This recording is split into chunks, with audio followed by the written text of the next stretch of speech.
अस्सलामुअलैकुम। आज हम नेक्स्ट लेक्चर स्टार्ट करते हैं चैप्टर 16 का। चैप्टर 16 की एक्सरसाइज की तरफ चलते हैं। जो शॉर्ट सिलेबस में हमारे पास जो क्वेश्चन इंक्लूड थे वो मैं यहाँ पे कुछ डिस्कस करूँगा। उसके अलावा जो शॉर्ट क्वेश्चंस आपको उसमें एक्सरसाइज में मिलेंगे वो टॉपिक से रिलेटेड होंगे, वो आप खुद एक्सरसाइज से देखकर कीजिएगा। यहाँ पर शॉर्ट सिलेबस में इंक्लूडेड शॉर्ट क्वेश्चन डिस्कस कर रहे हैं। फर्स्ट है 16.2, name the devices that will permit flow of DC but opposes AC. Second है permit flow of AC but opposes DC. तो आपने जो टॉपिक में डिस्कस किया था, हमने दो तरह की डिवाइसेस डिस्कस की थी, एक इंडक्टर और एक कैपेसिटर। आपको याद होगा कि जो डायरेक्ट करंट को अलाउ करती है वो कौन सी डिवाइस है? इंडक्टर। तो आपने आंसर में क्या लिखना है? An inductor XL is equal to 2 pi F L. ये जो डिवाइस है ये अल्टरनेटिंग करंट को अलाउ नहीं करती, उसको अपोज करती है, और डायरेक्ट करंट को अलाउ करती है। इसकी रीज़न क्या है? यहाँ पर जो डायरेक्ट करंट की फ्रीक्वेंसी होती है वो होती है 0। तो यहाँ पर ये फ्रीक्वेंसी 0 होने की वजह से यहाँ पर इसकी जो रेजिस्टेंस है, ये इंडक्टिव रिएक्टेंस है, वो भी क्या हो जाती है? 0 हो जाती है, जिसकी वजह से मैक्सिमम करंट वहां पर फ्लो कर सकता है। तो हम इसे क्या कहते हैं? Permit flow of direct current. तो यहाँ पर करंट मैक्सिमम होता है। उसके बाद सेकंड है permit flow of AC. Capacitor, capacitor में एक्सप्रेशन है कैपेसिटिव रिएक्टेंस का XC is equal to 1/ωc 1/2 pi FL। अब क्या होता है यहाँ पर? फ्रीक्वेंसी की वजह से जो कैपेसिटिव रिएक्टेंस है वो इंक्रीज कर जाती है। तो permit flow of alternating current, capacitor वो डिवाइस है जो अल्टरनेटिंग करंट को परमिट करता है, अलाउ करता है, और डीसी करंट को अलाउ नहीं करता। सेकंड क्वेश्चन है हमारे पास, how many times per second will an incandescent lamp reach maximum brilliance when connected to a 50 hertz, when connected to a 50 hertz source. यहाँ पर एक कंप्लीट साइकिल में, अल्टरनेटिंग करंट के कंप्लीट साइकिल में दो मरतबा पॉजिटिव पीक्स, दो मरतबा पीक्स वैल्यूज आ जाती हैं, एक पॉजिटिव और एक नेगेटिव। एक कंप्लीट साइकिल में दो पीक्स का मतलब ये है कि अगर यहाँ पर 50 हर्ट्ज फ्रीक्वेंसी हो तो यहाँ पर 100 टाइम्स मैक्सिमम पीक्स आएंगी, जिसकी वजह से ये जो बल्ब इस सर्किट में कनेक्ट होगा वो 100 टाइम्स अपनी मैक्सिमम ब्रिलियंस तक जाएगा। मैक्सिमम ब्रिलियंस मतलब भरपूर रोशनी देगा, ब्राइटनेस उसकी मैक्सिमम होगी। अगर सोर्स की फ्रीक्वेंसी 50 हर्ट्ज है, एक साइकिल में दो मरतबा पीक आ रही है, तो हम नंबर ऑफ ब्रिलियंस कैसे निकालेंगे? 2 into F, 2 into 50 100 times. Next question है हमारे पास 16.4, a circuit contains an iron core inductor, a switch and a DC source. Battery से हमने उसको सर्किट को एक्साइट किया हुआ है, अरेंज इन सीरीज कॉम्बिनेशन में लगे हुए हैं। The switch is closed end after an interval reopen. हम स्विच को क्लोज करते हैं और उसके बाद दोबारा उसे रीओपन करते हैं, मतलब कि उसमें से करंट को रोकते हैं। Explain why a spark jumps across the switch. उस स्विच में एक स्पार्क आता है, उसकी रीजन क्या है? तो यहाँ पे सर्किट बना हुआ है। जब इस डीसी बैटरी से हम यहाँ पर इस स्विच को पहले हमने किया हुआ था, क्लोज किया हुआ था, फिर हमने इसे क्या कर दिया? दोबारा ओपन कर दिया। उससे क्या होगा? ये जो इसके अंदर, ये इंडक्टर के अंदर जो करंट है उसकी वैल्यू अपनी मैक्सिमम वैल्यू से डिक्रीज कर जाएगी। When current changes decrease from maximum value to 0, अपनी मैक्सिमम वैल्यू से मिनिमम वैल्यू 0 को अप्रोच करेगा तो चेंज इन करंट एग्जिस्ट कर रहा है। उसकी वजह से क्या होगा? चेंज इन करंट की वजह से यहाँ पर एनर्जी स्टोर हो जाएगी इंडक्टर के अंदर। जो एनर्जी स्टोर होगी इंडक्टर के अंदर वो क्या करेगी? Produces EMF। उस चेंज इन करंट की वजह से EMF प्रोड्यूस होगी। उस EMF की वजह से which flows a high current. जब EMF उसमें प्रोड्यूस हो जाएगी इस इंडक्टर में, तो इस इंडक्टर की जो EMF है वो करंट को ऑपोजिट डायरेक्शन में फ्लो करवाएगी, which flows a high current through the switch. Switch में से एक हाई करंट को फ्लो करवाएगी। वो करंट किस शक्ल में हमें नजर आएगा? Produces spark. वो जो करंट होगा EMF की वजह से फ्लो हो रहा है वो हमें स्पार्क की शक्ल में नजर आ रहा होगा। नेक्स्ट है 16.6, इन RL circuit will the current lag और लीड। आरएल सर्किट में करंट लीड करेगा, लैग करेगा वोल्टेज को, और इलिस्ट्रेट बाय डायग्राम। आपको याद होगा टॉपिक में हमने पढ़ा था आरएल सर्किट और आरसी सर्किट। तो आरसी सर्किट में कैपेसिटर लगा होता था, उसमें करंट लीड करता था, और आरएल सर्किट में कौन लीड करता है? वोल्टेज लीड करता है और करंट जो है वो लैग करता है। तो आंसर क्या होगा? In RL circuit I lags behind and V leads by an angle theta. उस थीटा एंगल का फॉर्मूला क्या था? Theta is equal to tan inverse XL over R is equal to tan inverse omega L over R. ये उसकी आगे उसने बोला हुआ है डायग्राम। शॉर्ट क्वेश्चन में स्टूडेंट डायग्राम इग्नोर कर देते हैं, डायग्राम भी जरूर बनानी है। एक नंबर इसका होता है और एक नंबर डायग्राम का। तो यहाँ पर इंपीडेंस डायग्राम भी बनी हुई है, उसको भी आपने ऑब्जर्व कर लेना है। अब हम नेक्स्ट डिस्कस करते हैं न्यूमेरिकल्स, चैप्टर 16 के न्यूमेरिकल्स। ये शॉर्ट सिलेबस वाले न्यूमेरिकल्स डिस्कस कर रहा हूँ मैं। न्यूमेरिकल पहला है 16.1। इसमें कहता है I is equal to 20 sin 100 pi T. ये एक सर्किट में गुजरने वाले करंट की साइनसोइडल इक्वेशन हमें दे रहा है।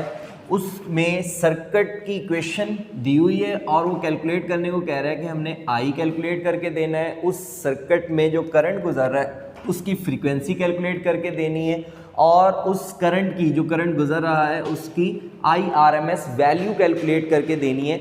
IRMS वैल्यू यहाँ पर उसने सिर्फ एक एक्सप्रेशन दिया हुआ है I का 20 sin 100 पाई टी। इस इक्वेशन से हमने सारा कुछ ड्राइव करना है। उसका तरीकाकार क्या है उसे देख लेते हैं।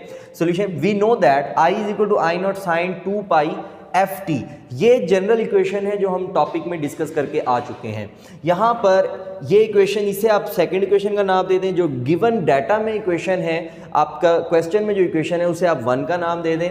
इस एक्चुअल इक्वेशन को जनरल इक्वेशन के साथ कंपेयर कर लें। जब हम कंपेयर करते हैं दोनों इक्वेशंस को, तो यहाँ पर ऑब्जर्व करें कि जहाँ 20 लिखा हुआ है वहाँ पर जनरल इक्वेशन में I नॉट, इट्स मीन ये जो 20 है ये मैक्सिमम करंट I नॉट की वैल्यू है। हमने उसे डिक्लेयर कर दिया मैक्सिमम करंट जो सर्किट में मौजूद है वो कितना है? 20 एम्पेयर्स। उसके बाद हमने इसी इक्वेशन को कंपेयर किया। देखें जहां पर 100 पाई टी लिखा हुआ है एक्चुअल इक्वेशन में, जनरल इक्वेशन में 2 पाई एफ टी लिखा हुआ है। दोनों को हमने कंपेयर कर लिया। 100 pi T 2 F pi T. पाई टी और पाई टी दोनों तरफ मौजूद है, कैंसिल आउट हो जाएंगे। यहाँ पे एक्सप्रेशन बचेगा 100 is equal to 2f। 2 denominator में चला जाएगा, f का एक्सप्रेशन जो आएगा वो कितना आ जाएगा? 50 हर्ट्ज। फिर इसी इक्वेशन से हम IRMS वैल्यू कैलकुलेट कर सकते हैं। IRMS वैल्यू कैसे? उसका फॉर्मूला हम टॉपिक में पढ़ के आए हैं। IRMS is equal to 1/√2 into maximum value of current I naught. तो यहाँ पर हमने I नॉट वैल्यू कैलकुलेट कर चुके हैं, 20 एम्पेयर है। हमने क्या किया? 1/√2 यानी कि 0.707 को मल्टीप्लाई करवा दिया मैक्सिमम करंट की जो वैल्यू थी 20 से। तो आपको याद होगा IRMS वैल्यू क्या होती है? 70% ऑफ मैक्सिमम वैल्यू। तो वो 70% यानी कि 0.707 टाइम्स ऑफ मैक्सिमम वैल्यू, वो कितनी आ गई? IRMS is equal to 14.14 ampere.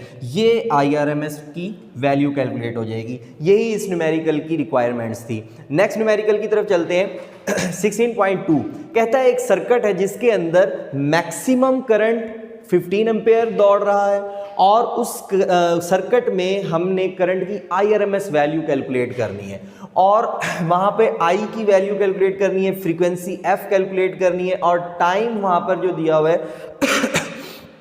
वो T is equal to 1/300 second. 1/300 second. तो आपको याद होगा IRMS करंट का फॉर्मूला क्या है? I not over √2।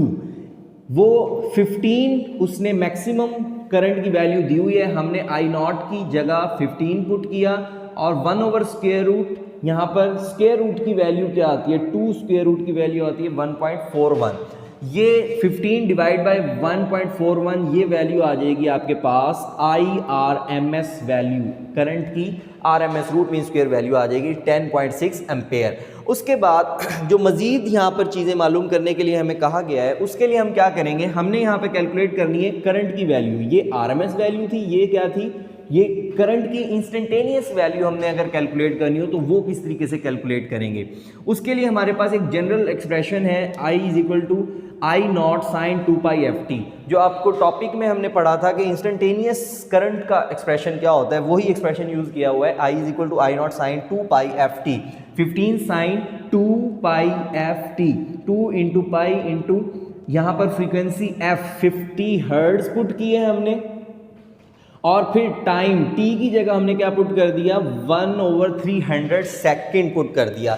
अब 2 इंटू 50 यहाँ पर जब ये मल्टीप्लाई होंगे ये कितना आंसर आ जाएगा आपके पास 100 और 300 को कैंसिल आउट करेंगे, ये क्या बचेगा 3, तो एक्सप्रेशन बचेगा 15 साइन और अंदर क्या बचा पाई इस तरफ आ गया न्यूमरेटर में पाई ओवर, और यहाँ पे क्या बचा न्यूमरेटर में 3, तो एक्सप्रेशन बना sine pi by 3। Pi by 3 कितना होता है 60 डिग्री, पाई बाई 3 60 डिग्री के इक्वल होता है, 15 साइन 60 डिग्री। तो साइन 60 डिग्री की वैल्यू जब आप कैलकुलेट करते हैं तो वो कितनी आती है 0.866, 15 इंटू 0.866, इसे मल्टीप्लाई करेंगे आपके पास करंट की वैल्यू आ जाएगी 12.9, जो कि 13 एम्पेयर लिख सकते हैं।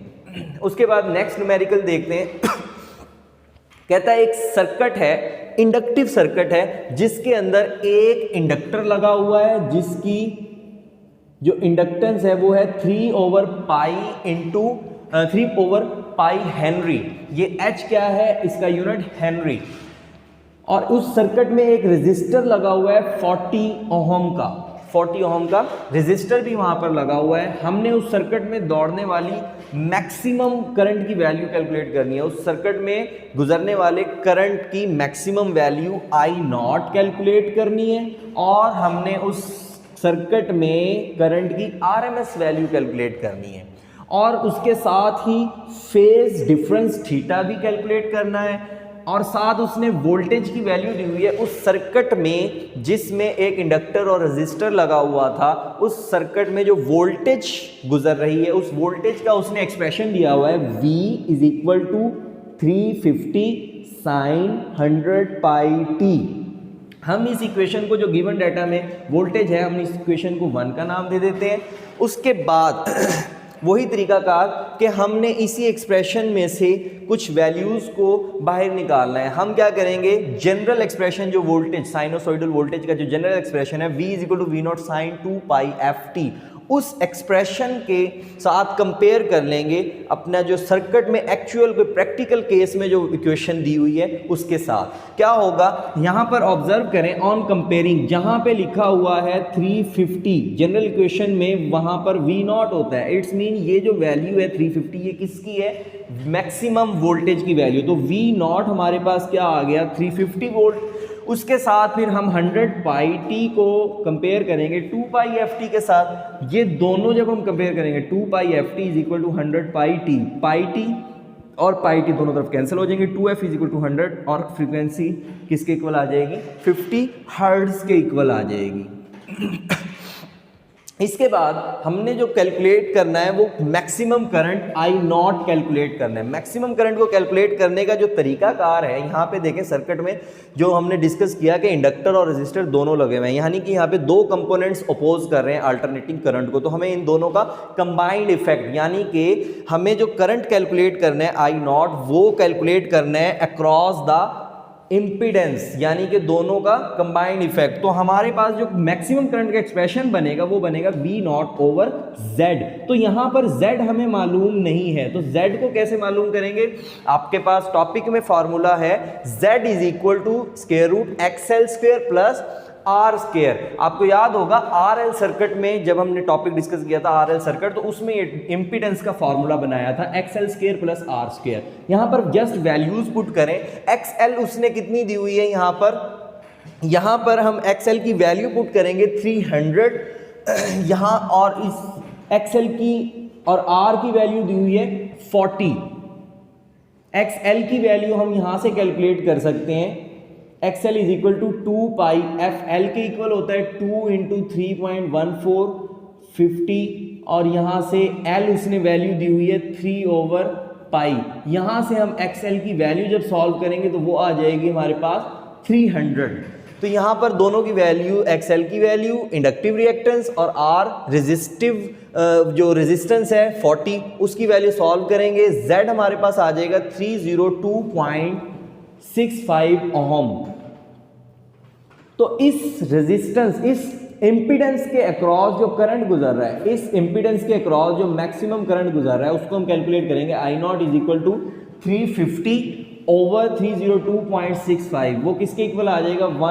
1.16 एम्पेयर के इक्वल आ जाएगा। उसके बाद IRMS is equal to 0.707 into I naught. RMS की जो वैल्यू है वो किस तरीके से कैलकुलेट करते हैं? 0.707 इंटू मैक्सिमम वैल्यू। तो ये से जब हम सॉल्व करेंगे तो इसका आंसर क्या आएगा?